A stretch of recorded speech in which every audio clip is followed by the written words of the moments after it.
Rarely has atheism looked this starched and stiff, and faith this wide-eyed and brainwashed. A strident moment in a fertile period of our history has been numbed by this clinically wary representation.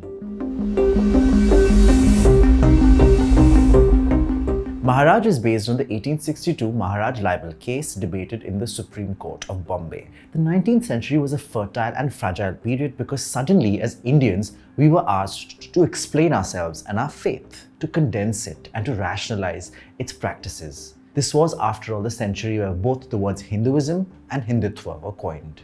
This libel case was one such moment when these anxieties of reform came to boil.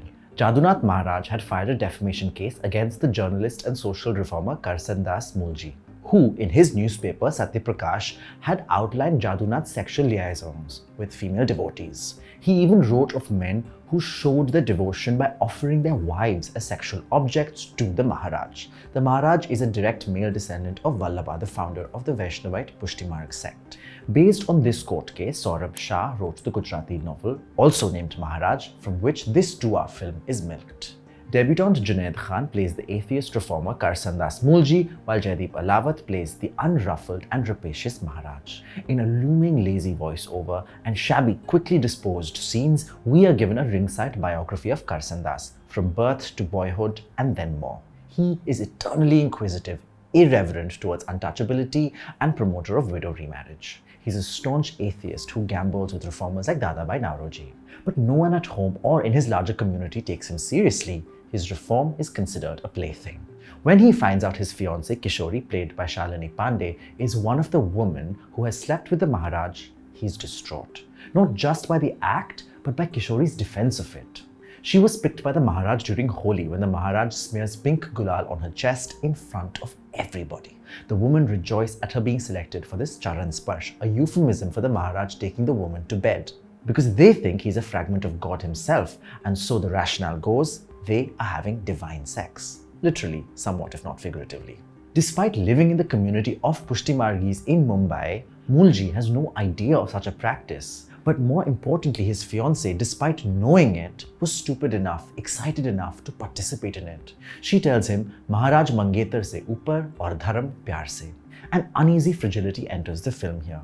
The scene where Kishori is seen having sex with the Maharaj is troubling in its ambiguity.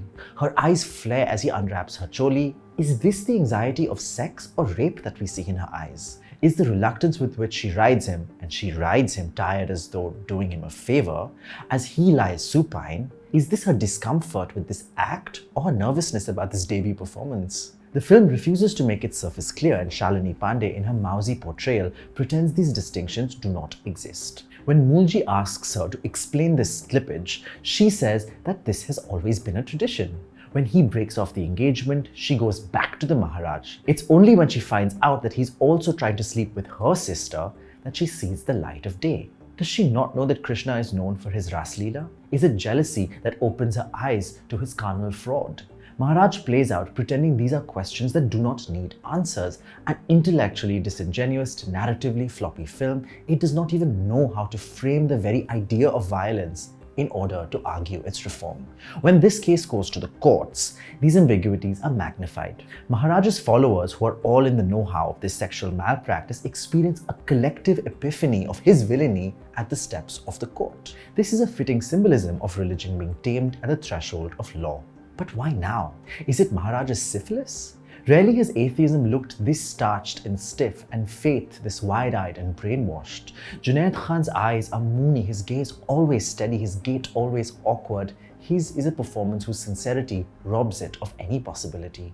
It's too ramrod. He's given an arc that pushes him from atheism to righteous faith. But this shift is so sudden, lubricated by an Achyutam Keshava montage, that it even feels like the film is trying to forcefully protect itself from right-wing critics, reframing the atheist versus believer fight as instead one between a righteous believer and an opportunistic one. That at the end, after the dust settles, the one who wins the case is a man of faith who can quote the Bhagavad Gita. Much like the film is cavalier about Mulji's relationship to faith, the film does not care for the Maharaj's relationship to the Pushti Marg.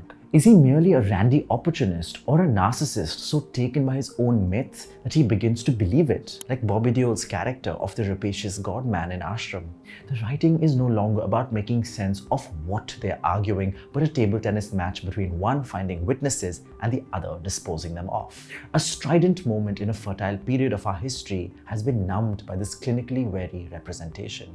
Maharaj ends with a note that is also a cautionary disclaimer, the kind of disclaimer that makes the intent of the film unambiguously clear in case the film did not do its job.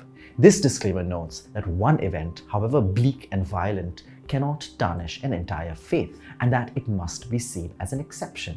An aberration cannot define an entire faith, that though blistered, the faith will live on. But what do we do when the exception becomes the norm?